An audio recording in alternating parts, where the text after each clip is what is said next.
Okay. I'm doing a summary on Daf Dalit. So we have 4 quotes of Rabbi Shimon Levi. The first one is that Lo Onu Gei HaCharashim were built in the times of Yehoshua Nun. Then they were then it got ruined. Then Elif Pa'al rebuilt it. Then it got ruined again. And then King Asa built it. But all of these 3 cities were built by Yehoshua Nun. That's the first out of 4 quotes that we have of Rabbi Shimon Levi. Second one is that women have to hear the Megillah. Third one of Rabbi Shimon Levi is that Purim that lands on Shabbos, we do, even though we don't read the Megillah on Shabbos, we still learn the halachas of Purim on Shabbos, when Purim lands on Shabbos. And the fourth thing we see in the name of Rabbi Shimon Levi is that you have to read the Megillah at nighttime and then read it again in the daytime.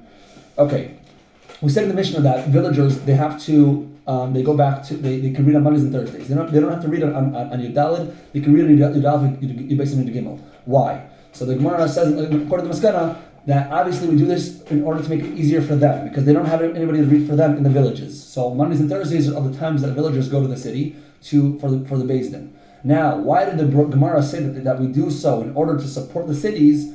That's just agav, in order to reward.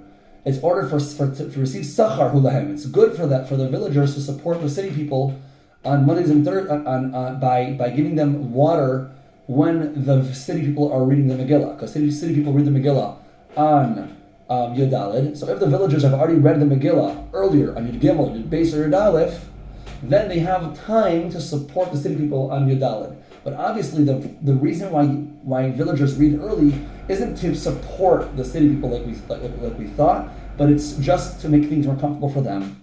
Then we said that our Mishnah says that if Purim lands on Friday, then we read the Megillah on Friday. We don't read the Megillah on Thursday. Who says that? And also, and one more thing, in walled cities, if the Megillah if Purim's on Friday, then the Megillah, then for walled cities it's supposed to be on Shabbos, we move the walled cities back to Friday. So both open cities and walled cities are being read on Friday. Who says this? This is like Rebbe and like Rabbi Yossi. Why? Because Rebbe and Rabbi Yossi, they don't mind the fact that both walled and open cities read on the same day.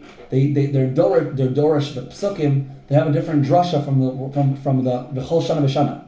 That according to Rebbe, it has its own meaning. According to Rabbi Yossi, it has its own meaning. But either opinion holds that you can read both walled cities and open cities on the same day, which other rabbis don't agree with.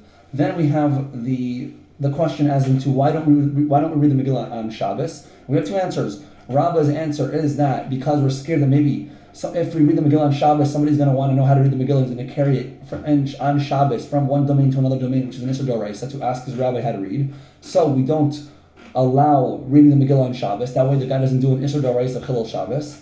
And the second svar is Rav Yosef, because money on Shabbos is muktzah, so you're not going to be able to give matnos evyonim to poor people. That's why we don't read the Megillah on Shabbos, because poor people base their receiving the money, matnos evyonim, on the day of reading. So in order to not hurt the poor people, we read the Megillah not on Shabbos, that way they can receive the money.